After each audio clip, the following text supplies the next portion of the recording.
It's a beautiful, sunny morning, not a cloud in the sky. A perfect day to fly a C-17. But then, something goes terribly wrong. Is the plane gonna crash? Of course not. How can you crash if you're not really flying? For emergency procedures, we can't really simulate having an engine fire go. We could simulate it, but it's not as realistic as if we could do it in here because we can actually shut down the engine where we can't shut down an engine, in flight. Wright-Patterson Air Force Base is home to the 445th Airlift Wing. The wing has 11 C-17s, 10 that fly, and one that just feels like it. The simulator is 30 feet tall and sits on 3 hydraulic legs. The legs let the simulator move, up and down, left and right, giving pilots the closest experience outside of flying, well, a real C-17. So you don't have to wait around for a local, a couple hours beforehand, go fly for 4 hours. You can just come over here, jump in the simulator, and get currency done within about 10 or 15 minutes.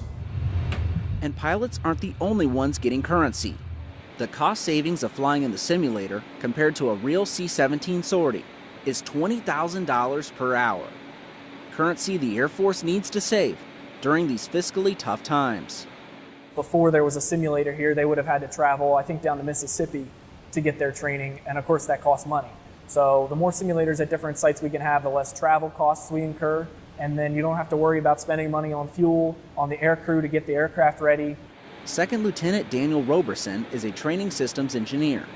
He works in the Air Force Lifecycle Management Center Simulators Division at Wright-Pat. They're responsible for every simulator in the Air Force, from the day it's purchased to the day it's delivered. They give airmen real-world training in a virtual world. The technology nowadays allows for these simulators to be super high fidelity. You get inside of that simulator and you feel like you're in the real airplane, especially when it's up on motion and with the visual systems we have. 50. But what do the pilots think? The simulator is a perfect simulation of what the aircraft actually does display. And that's virtually what the Real-World Simulators Division wants to hear.